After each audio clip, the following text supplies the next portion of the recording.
Next question है आपका, देखिए the electromagnet has 100 turns and current of 1.5 ampere flows through coil. If length of magnetic circuit is 100 mm, what is magnetic field strength? A option है बेटा 1500 ampere turn पर metre, B है बेटा 150 ampere turn पर metre, सी है 15 ampere turn पर metre और D है आपका 1.5 एम्पीयर टर्न पर मीटर। रिपीट कर रहा हूं मैं, the electromagnet has 100 turns and current of 1.5 ampere flows through coil. If length of magnetic circuit is 100 mm, what is magnetic field strength? ए है 1500 एम्पीयर टर्न पर मीटर, बी है 150 ampere turn पर metre, सी है 15 ampere turn पर metre, D है बेटा आपका 1.5 ampere turn पर मीटर। ठीक है, देखिए सवाल में आपको क्या दे रखा है, इलेक्ट्रोमैग्नेट है बेटा आपके पास। चलो अच्छी बात, इलेक्ट्रोमैग्नेट की बात करते हैं, इसमें कितने टर्न्स हैं? इससे बेटा आपके टर्न्स है 100 टर्न्स हैं आपके। ठीक है, करंट ऑफ 1.5 एम्पीयर, करंट कितनी है 1.5 एम्पीयर, ये आपकी क्या है करंट, सही।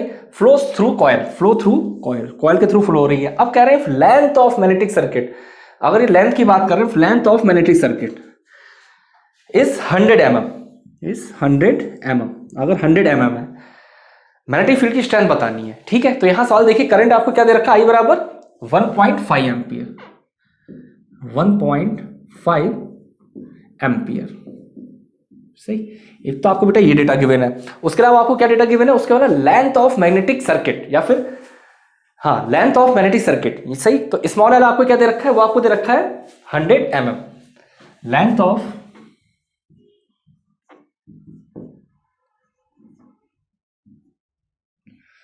मैग्नेटिक सर्किट, सही। इसे स्मॉल एल से रिप्रेजेंट कर लिया, एल इक्वल टू 100 mm, सही है। अब ये बेटा आपको mm में दे रखा है, ठीक है, तो इसे मीटर में चेंज कर लेते हैं, तो 0.1 मीटर, ये आपका क्या आ जाएगा 0.1 मीटर।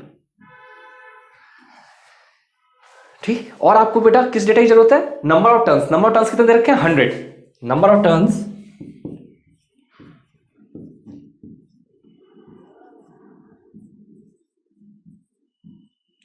यानी अगर n की बात करूं तो n दे रखा है 100, सही है। मैग्नेटिक फील्ड आपको निकालना क्या है, मैग्नेटिक फील्ड स्ट्रेंथ, तो देखिए मैग्नेटिक फील्ड स्ट्रेंथ तो जनरली किससे रिप्रेजेंट करते हैं, h से, मैग्नेटिक फील्ड स्ट्रेंथ, ये सिंपल आपका होता है h, तो h बराबर क्या हो जाएगा NI/L। ठीक है, अब यहां पे आपको n की वैल्यू पता है, i की वैल्यू पता है और l की वैल्यू भी पता है, सही है। सारी वैल्यू रख लीजिए, n आपका कितना है 100, करंट की बात करते हैं, करंट कितना दे रखा है 1.5, एल की बात करें, एल क्या दे रखा है 0.1। ठीक है, तो अगर बेटा इसे सॉल्व करोगे तो आपका आंसर क्या आएगा, सिंपल आपका आंसर आ जाएगा 0.1, पॉइंट हटाया, 1000 हो गया, 1000, 1500 एम्पियर टर्न पर मीटर, यानी कौन सा ऑप्शन सही होगा, आपका ए वाला ऑप्शन सही होगा। तो देखिए इस वाले सवाल में जो हमें करना था, इसमें कुछ ऐसा खास नहीं था, सिंपल अगर आपको फॉर्मूला पता है मैग्नेटिक फील्ड स्ट्रेंथ का, कि क्या फॉर्मूला होता है आपका NI/L, where n is the number of turns, I is the current and L is the length of the magnetic circuit.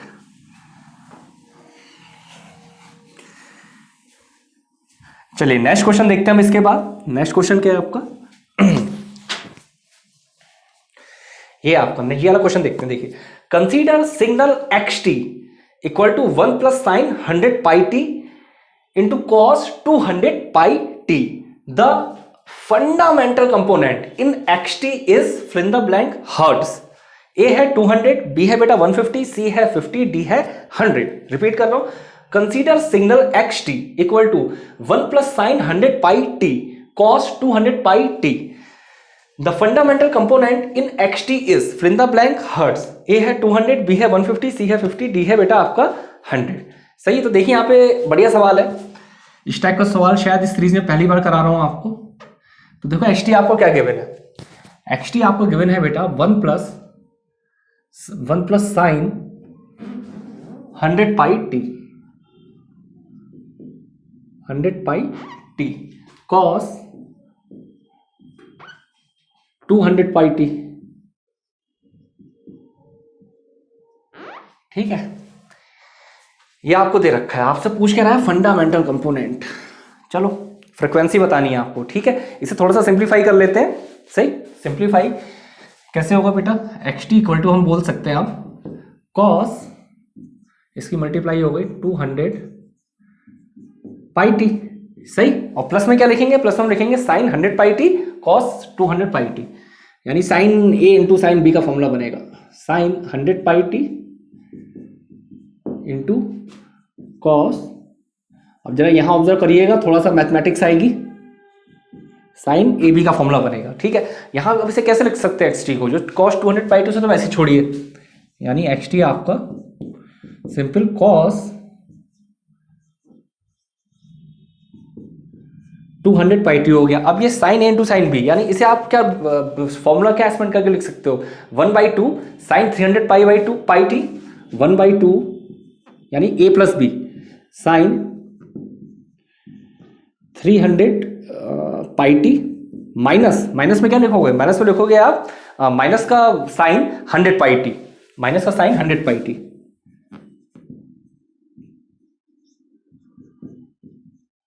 ठीक है।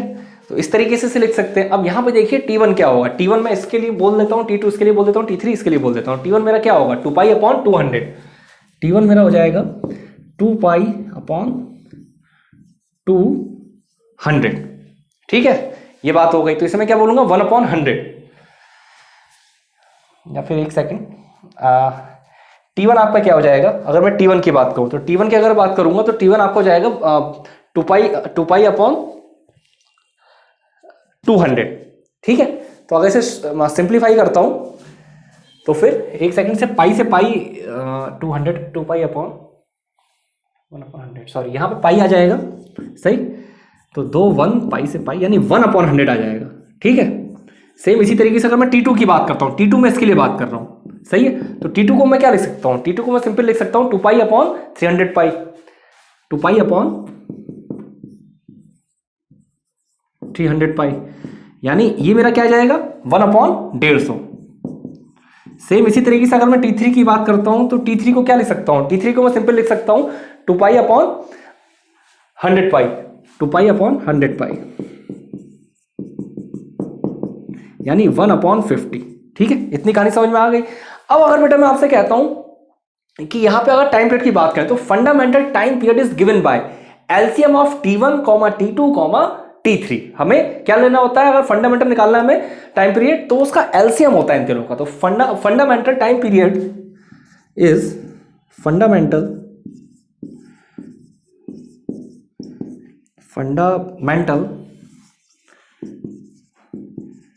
टाइम पीरियड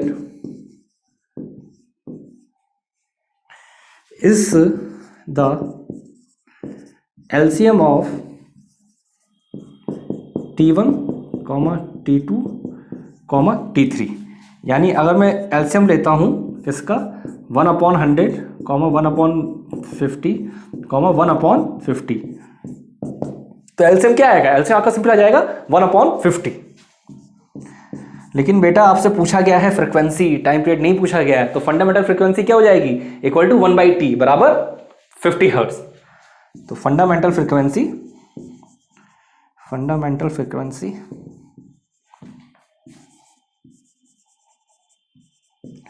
आपकी हो जाएगी 1/t, t बोल लो या फिर T3 बोल लो, क्योंकि T3 वाले का सबसे कम था, तो 1/t या फिर T3 कर लो, सही है। तो ये हो जाएगा 50 हर्ट्ज। तो क्या आंसर आएगा बेटा आपका, सी वाला ऑप्शन आपका बिल्कुल करेक्ट होगा। थोड़ा अलग टाइप का सवाल था, इस सीरीज में इस टाइप का सवाल पहली बार कराया है। तो था कुछ खास नहीं सवाल में, सिर्फ थोड़ी सी मैथमेटिकल कैलकुलेशन थी, सही। अब इस सवाल को हम बोल सकते हैं हाँ इस सवाल में लग सकता है 1.5 मिनट, इस टाइप के सवाल में, सही। ये सवाल तुरंत देख के आपका सॉल्व नहीं होता है, इसमें कैलकुलेशन करनी ही पड़ेगी, और अगले वाले सवाल में तो पूरी कैलकुलेशन करनी है बेटा वो आपको। चलिए नेक्स्ट क्वेश्चन देखते हैं। अब नेक्स्ट क्वेश्चन देखते हैं, find voltage VG in volt in circuit shown below when V0 equal 5 volt. ठीक है, चलिए इस क्वेश्चन अभी देखते हैं। पहले मैं बेटा आपके लिए सर्किट बनाता हूं ढंग से, सही है। सर्किट देखिए, ये बहुत बढ़िया सवाल है, सही है। प्लस माइनस ये है बेटा आपका VG वोल्टेज, ठीक है। यहाँ पे मेरे ख्याल से आपको 2 या 3 बार नोड एनालिसिस लगेगी। ये बेटा एक रेजिस्टेंस है, फिर आपका यहाँ पे एक रेजिस्टेंस है, ये सर्किट बंद हो गया। ठीक, ये कितने है, ये है बेटा आपका 60 ओम का रेजिस्टेंस, ये है आपका 260 ओम। ठीक है, ठीक, उसके बाद फिर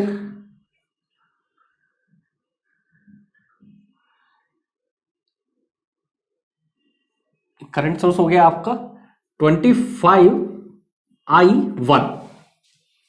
ठीक है, देन फिर उसके बाद आपका रेजिस्टेंस आ गया, फिर बेटा आपका एक रेजिस्टेंस है ये। ठीक है, ये रेजिस्टेंस है आपका 20 ओम का। ठीक है, 20 ओम। ये रेजिस्टेंस है बेटा आपका 80 ओम का, 80 ओम। ये हो जाएगा आपका I2, ये प्लस माइनस V1। ठीक है, इसे मैं रफ कर दे रहा हूं इतना हिस्सा।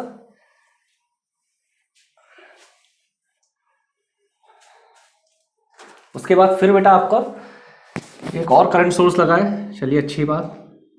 सवाल ये आपका बेटा बहुत सिंपल है, बस थोड़ा सा लेंथी है, तो ये शायद 2 मिनट वाली कैटेगरी में भी नहीं आएगा, ये आपका कन्वेंशनल वाला टाइप का सवाल बनेगा।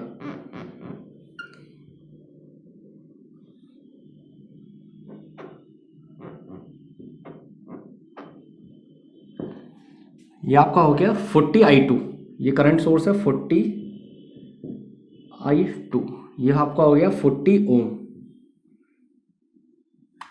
फिर ये आपका हो गया 10 ओम, ये प्लस माइनस V0।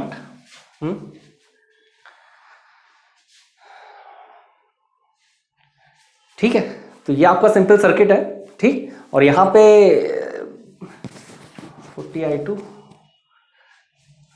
45। चलिए ठीक है, चलिए सवाल में आपको बेटा फाइंड आउट क्या करना है। देखिए यहां पे आपको फाइंड आउट करना है, फाइंड आउट वोल्टेज VG। सही, यानी आपको इस VG की वैल्यू फाइंड आउट करनी है। ठीक है, in circuit shown below when V0 equal to 5 volt. ये जो V0 है आपका, ये आपका जब 5 वोल्ट हो उस केस में आपको बेटा पता करना है अपना VG की वैल्यू। सही, तो देखिए ध्यान से सवाल को देखते हैं। तो सवाल में कहानी क्या है बेटा, 3 सर्किट बन रहे हैं।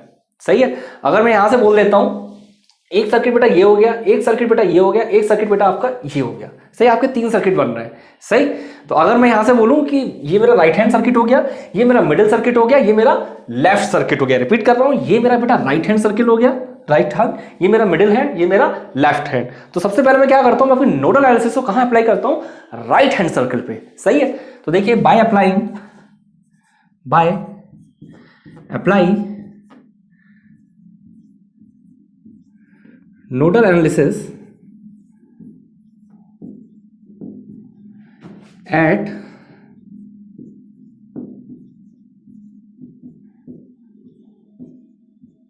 Right hand side. सही, nodal analysis right hand side पर अगर हम अप्लाई करते हैं तो देखिए यहाँ पे राइट हैंड साइड बोल लो या फिर थोड़ा सा साइड की बात अलग है, राइट हैंड सर्किट। सही है, राइट हैंड सर्किट। तो जरा बात समझिए, ये आपका V0 है। ठीक है, तो यहां मैं V मान ले रहा हूं, V0, और ग्राउंड हम ग्राउंड मान लेते हैं पूरे जो हमारे और एलिमेंट्स होते हैं। सही, तो हम इसी तरीके से हम अपना नोडल एनालिसिस अप्लाई करते हैं। तो सिंपल देखिए V0 upon 10 plus V0 upon 40। ठीक है, प्लस 40I2, यानी मैं क्या लिख सकता हूं यहां पे, V0 अपॉन 10 प्लस का V0 अपॉन 40 और प्लस का 40I2। अभी आपको धीरे धीरे समझ में आएगा मैं यहां से क्यों स्टार्ट कर रहा हूं इस चीज को फाइंड आउट करने के लिए। ठीक है, आपको ये बात समझ में आएगी। सही, अब यहां से मैं क्या करता हूं, मुझे सवाल में गिवन था, मैंने वहां रफ कर दिया, लेकिन सवाल में गिवन था कि अगर आपका जो V0 हो, when V0 equal to 5 volt, ये सवाल की लैंग्वेज में लिखा था, यानी मैं V0 को अपना 5 वोल्ट एज्यूम कर लेता हूं, क्योंकि मुझे सवाल में बेटा गिवन था। तो मैं क्या बोल सकता हूं, 5 divide by 10 plus 5 divide by 40 plus 40I2 equal to 0। इसे बेटा सॉल्व कर लेते हैं, यहां से बेटा आपकी I2 की वैल्यू आ जाएगी। ये आपका क्या होगा, चलिए अभी ये आपका हो जाएगा 1/2, ये 1/8। सही है, तो इसे मैं डायरेक्ट सॉल्व कर रहा हूं। चलिए कैलसी से आप देखिएगा,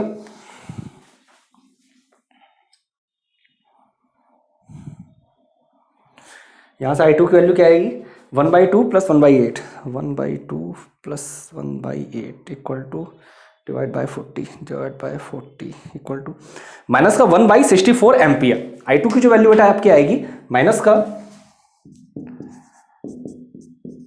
1/64 एम्पियर, ये आपकी I2 की वैल्यू आ जाएगी। सही है। अब मैं सेम काम क्या करता हूं, इसमें फिर से अपना नोडल मेथड है जो नोडल एनालिसिस है, उसमें मिडिल वाले सर्किट पे अप्लाई करता हूं। सही है। तो बाय अप्लाई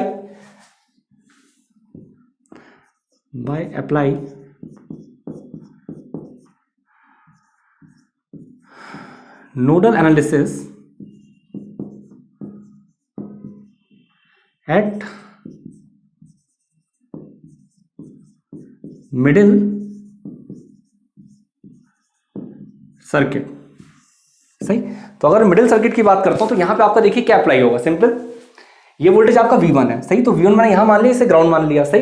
तो V1 अपॉन 80, ठीक है, V1 अपॉन 20 प्लस 25 I1, यानी मैं क्या लिख सकता हूं, V1 upon 80 plus V1 upon 20 plus 25 I1 equal to 0।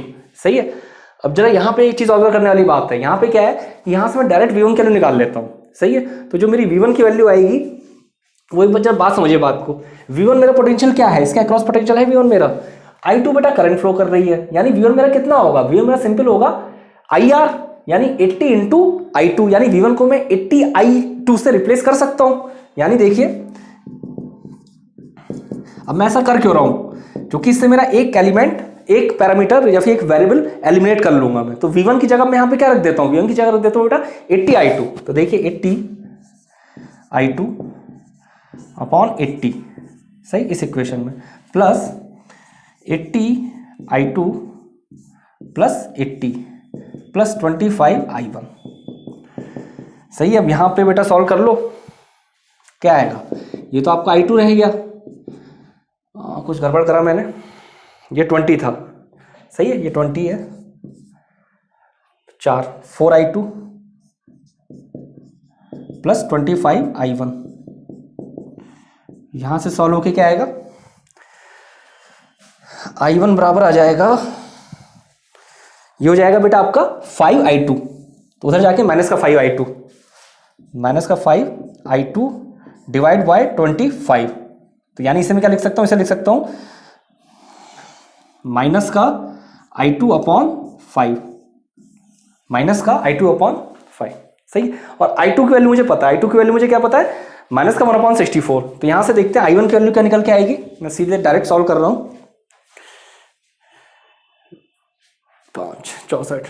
5 into 64 equal to 1/320 ampere. हाँ, 1/320 एम्पियर। सही। तो बात समझ में आ गई ना कि कैसे सवाल सॉल्व करा है। सबसे पहले वहां मैंने अपनी I2 की वैल्यू फाइंड आउट करी, मुझे V0 की वैल्यू गिवन थी। मिडिल वाले में जब मैंने नोडल एनालिसिस अप्लाई करी तो वहां मैंने किसकी वैल्यू फाइंड आउट करी, I1 की वैल्यू फाइंड आउट करी by the use of I2। चलिए इतना काम हो गया। सही। अब हम सबसे अपने लेफ्ट हैंड सर्किट पे जाते हैं। तो bye apply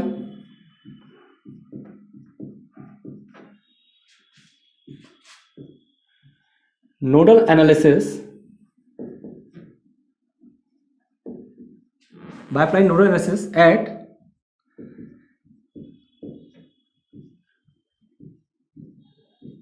left hand circuit. सही। तो लेफ्ट हैंड सर्किट में देखो, सही, यहां पे आप नोडल एनालिसिस अप्लाई कर लो, सिंपल, माइनस का VG प्लस का 60 I1। अच्छा, यहां पे आपको करंट, यहां पे जो करंट वाली कहानी है वो करंट आपको नहीं दे रखी। सही है। तो यहां पे बेटा करंट जो आपकी रहेगी I1 मैं बोल रहा हूं, ठीक, क्योंकि बिना करंट के तो काम नहीं बनेगा, ठीक है ना, I1 है। तो यहां पे बेटा क्या लगेगा आपका, माइनस का VG प्लस का 60 I, माइनस का VG प्लस का 60 I1 और प्लस का 260 I1 इक्वल टू 0।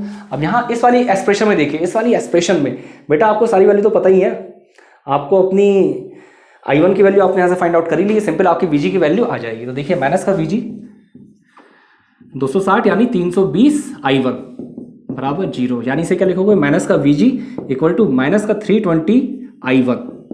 सही, माइनस से माइनस कैंसिल हो गया, बात खत्म करते हैं। ठीक है, VG बराबर 320 इंटू 1/320 यानी 1 वोल्ट। सही, यानी VG की आपकी वैल्यू क्या आएगी, सिंपल 1 वोल्ट आएगी। तो देखिए सवाल को फिर से एक्सप्लेन कर दे रहा हूँ।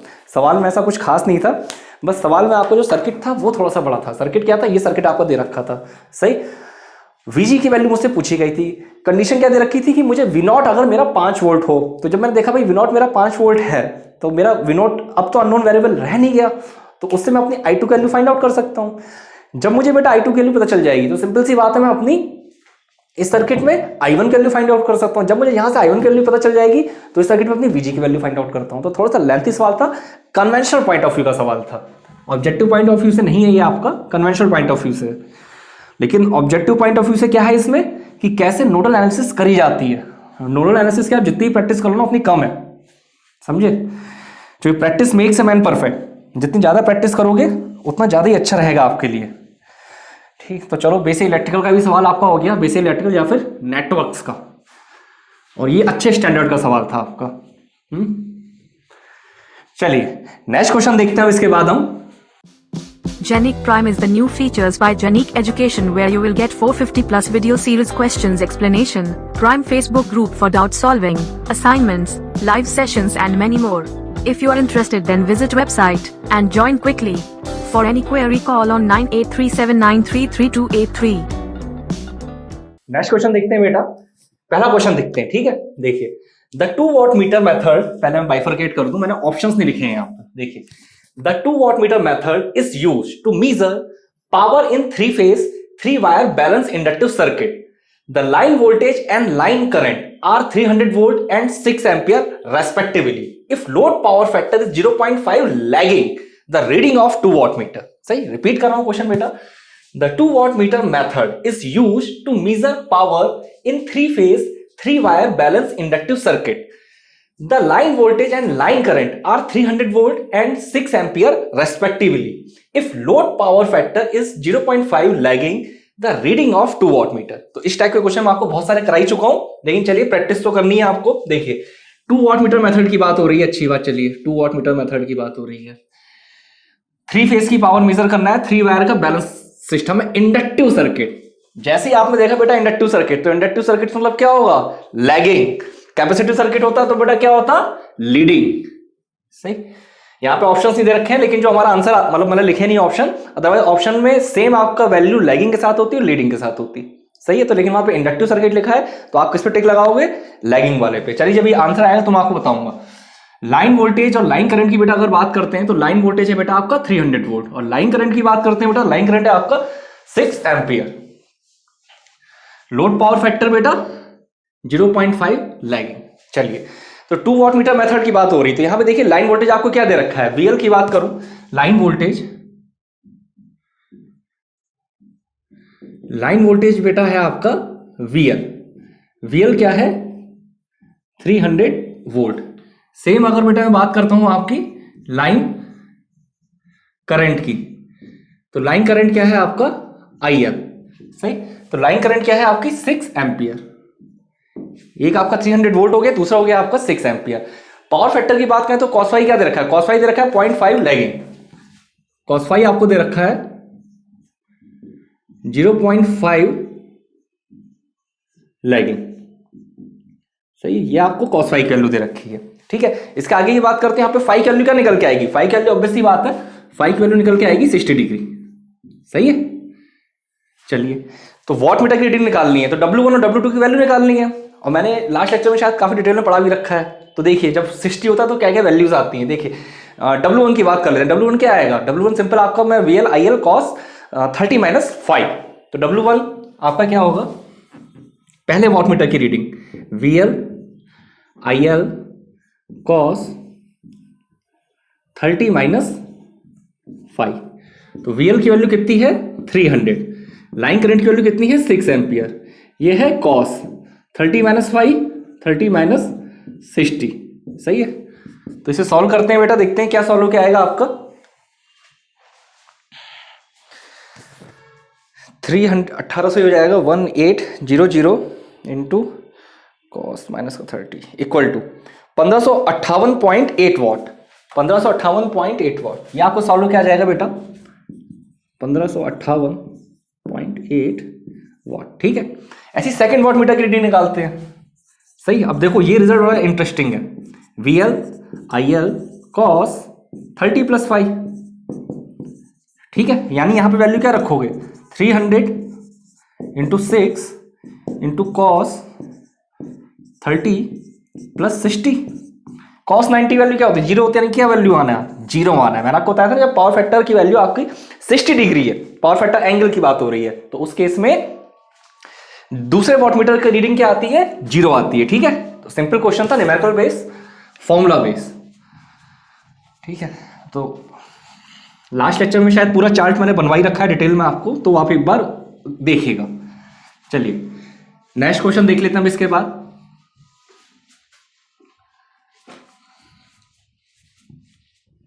नेक्स्ट क्वेश्चन क्या है आपका? द RMS, सही, यहां पे RMS की बात हो रही है। The RMS reading meter shows value of 60 volt when fed from a triangular wave if same input is supplied to an average reading voltmeter, its reading will be। सही है, रिपीट कर रहा हूं। The RMS reading meter shows value of 60 volt when fed from a triangular wave if same input is supplied to an average reading voltmeter, its reading will be। और volt में पूछ रहा है, बढ़िया सवाल है। सही, देखिए यहां पे क्या कह रहे हैं कि RMS रीडिंग मीटर है। RMS का मतलब क्या है? रूट मीन स्क्वायर वैल्यू से, रूट मीन स्क्वायर की बात हो रही है। Show value of 60 volt when fed from. अब यहां पे जो ये ऑब्जर्व करने वाली बात है कि आपकी वेवफॉर्म साइनोसॉइडल है, स्क्वायर है या ट्राइंगुलर है। तो ट्राइंगुलर बेटा स्पेसिफाइड है कि ट्राइंगुलर वेव है। सही है, अब कह रहे हैं सेम इनपुट, यही इनपुट फिर से अगर हम कर रहे हैं तो average reading meter volt meter, तो इसकी रीडिंग आपकी क्या आएगी? ठीक है, तो देखिए average value of triangular wave क्या होती है आपकी? Simple Vm/2। देखिए क्योंकि एवरेज वैल्यू ऑफ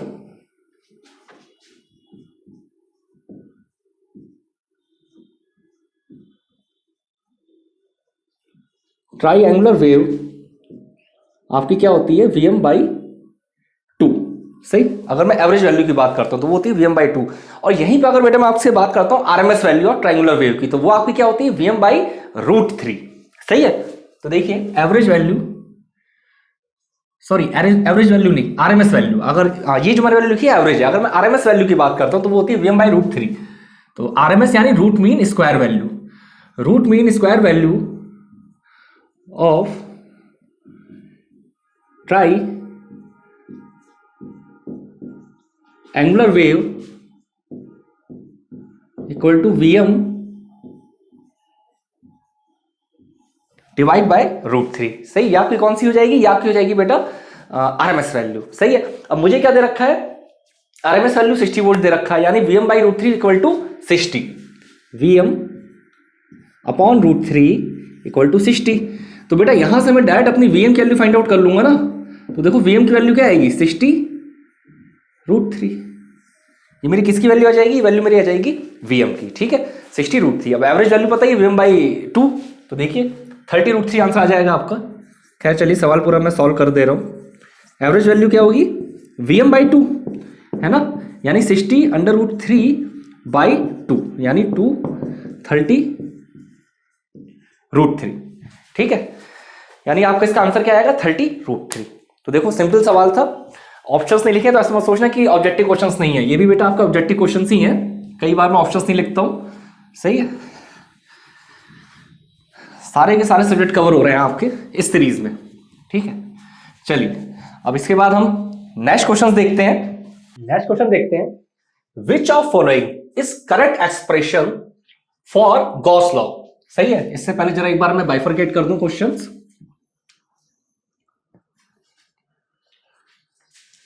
रिपीट कर रहा हूं, which of following is correct expression for Gauss law.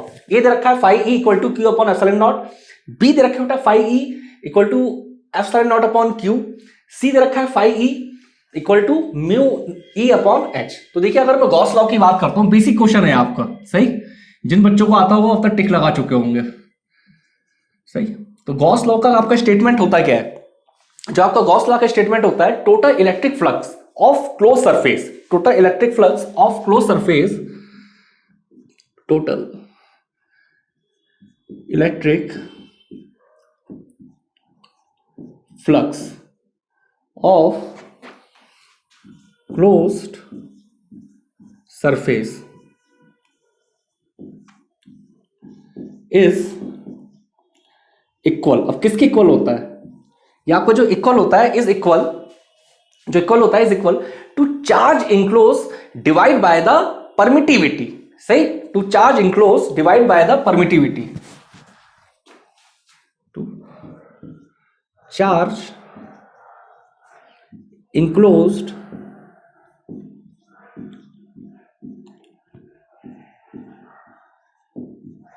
Divide by permittivity. ये बेसिक रूल होता है आपको, बेसिक लॉ होता है कौन सा? Gauss law. तो बेटा कौन सा ऑप्शन करेक्ट होगा? ए वाला ऑप्शन आपका बिल्कुल करेक्ट ऑप्शन होगा, ठीक है।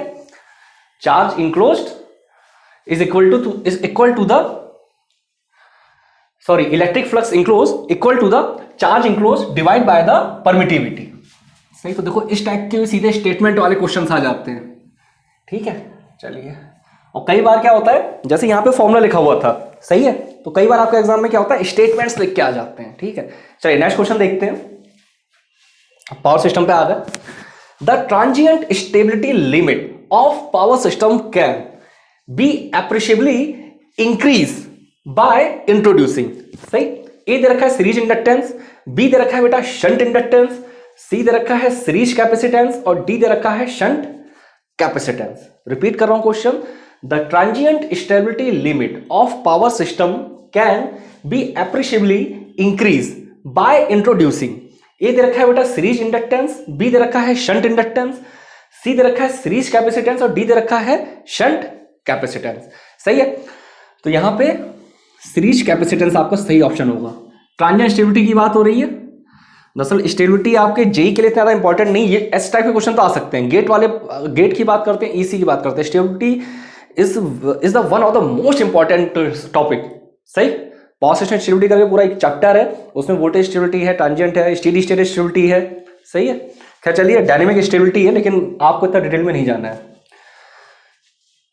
चलिए, लेकिन यहां पे आपके जो क्वेश्चंस आते हैं, जो बेसिक क्वेश्चंस बनते हैं कि भाई सीरीज इंडक्टेंस कहां पे लगाया जाता है, शंट इंडक्टेंस या फिर शंट इंडक्टर कहां लगाया जाता है, सब क्वेश्चन बनते हैं। इसके बारे में आपको चलिए थोड़ा सा बेसिक आइडिया देता हूं, सही है, जो कि इतनी बेसिक बात आपको पता होनी चाहिए, ये जेई एग्जाम के लिए इंपॉर्टेंट है, वरना ट्रांजिएंट स्टेबिलिटी के न्यूमेरिकल बहुत बढ़िया बढ़िया बनते हैं, इक्वल एरिया क्राइटेरिया करके टॉपिक्स आते हैं इसमें। खैर चलिए थोड़ी सी बात करते हैं।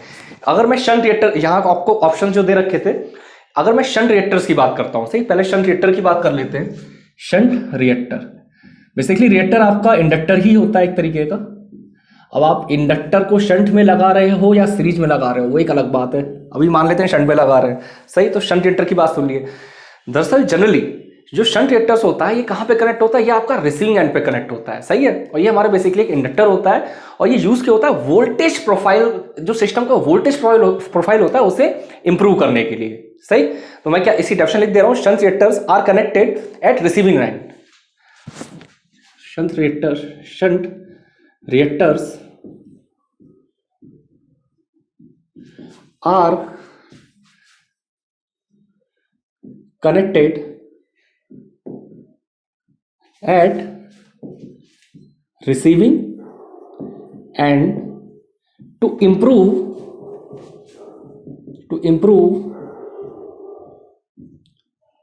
voltage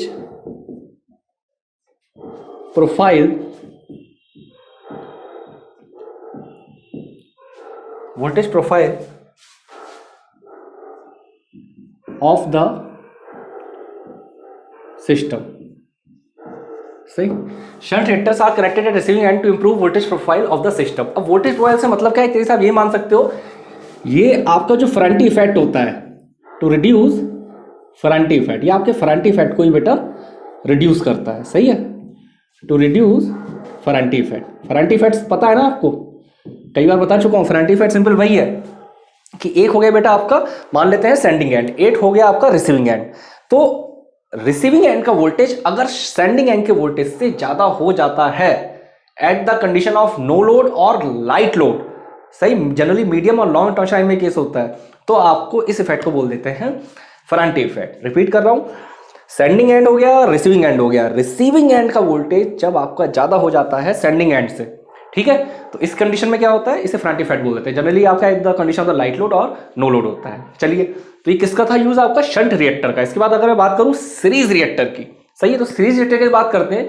तो सीरीज रिएक्टर ऑब्वियसली बात है, ये आपका सीरीज में कनेक्ट होगा, सही है, और सीरीज में तो कनेक्ट होगा, ऑब्वियसली बात है। और ये किस लिए इसका यूज होता है, ये बेसिकली करंट रिपल करके होता है, उसे रिड्यूस, करंट रिपल को रिड्यूस करने में होता है, सही है। Series reactor connected in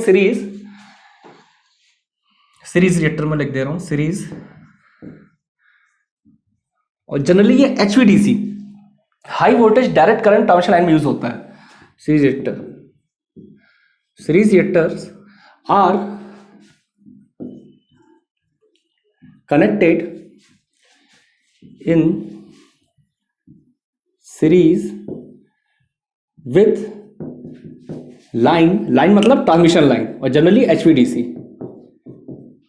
to reduce current ripple.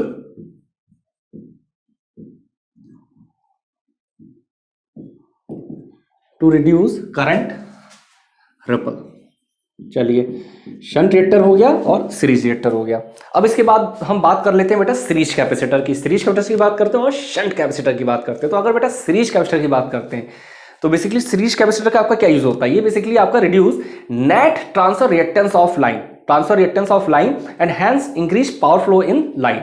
तो सीरीज कैपेसिटर जो होते हैं बेटा, सीरीज कैपेसिटर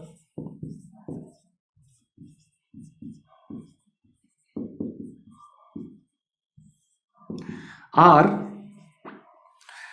रिड्यूस या फिर decrease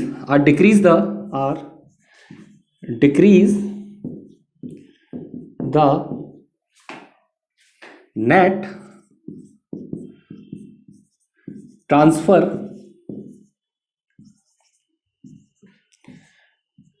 reactance of line and increase the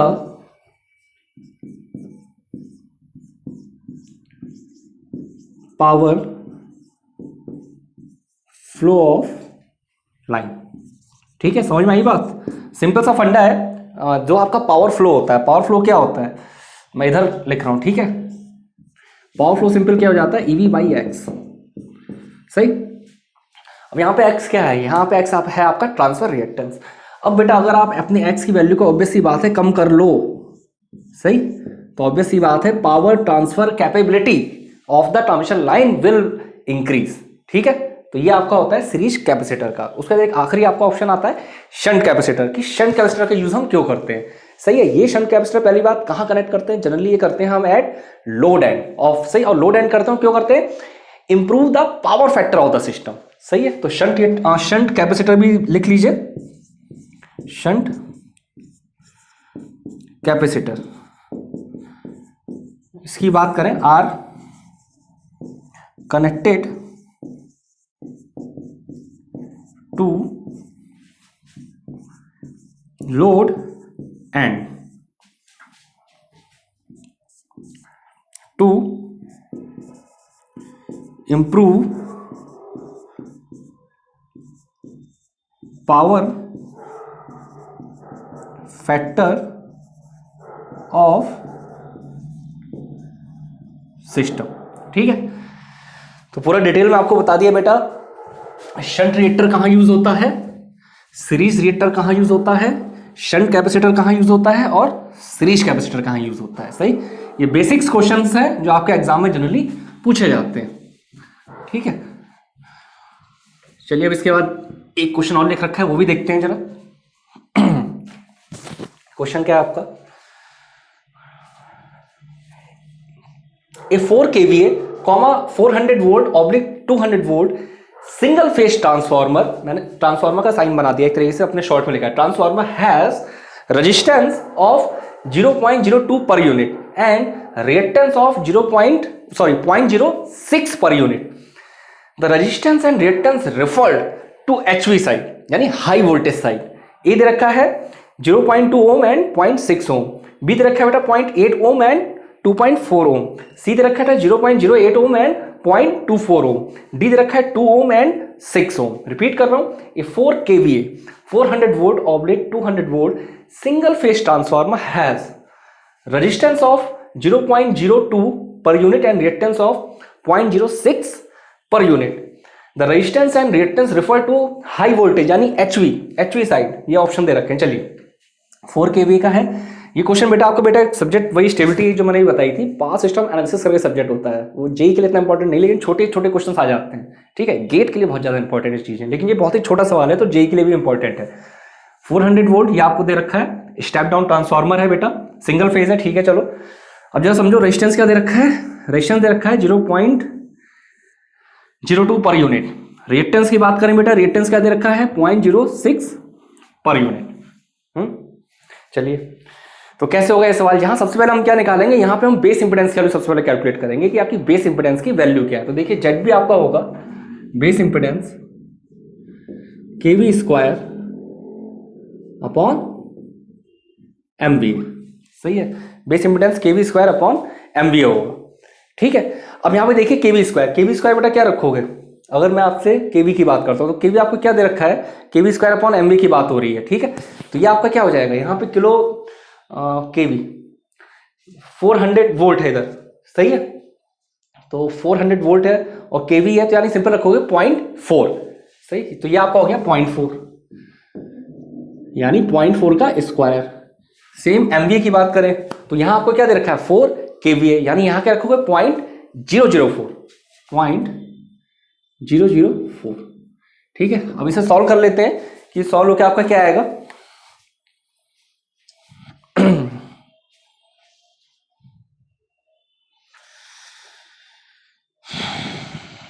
देखते हैं सॉल्व होकर आपका क्या आएगा.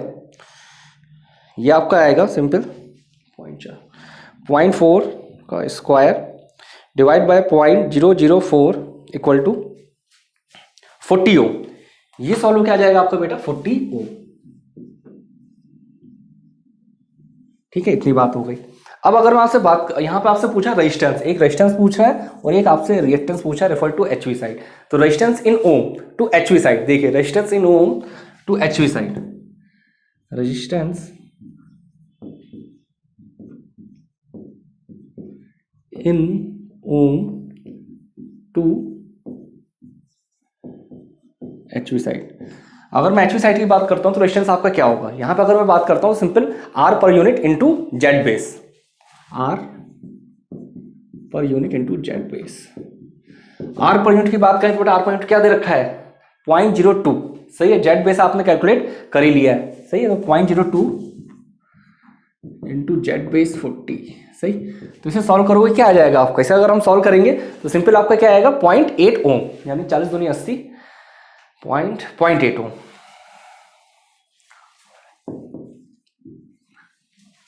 सेम इसी तरीके से हम रिएक्टेंस के लिए निकाल सकते हैं. सही, तो मैं क्या लिखूंगा reactance in ohm to HV side.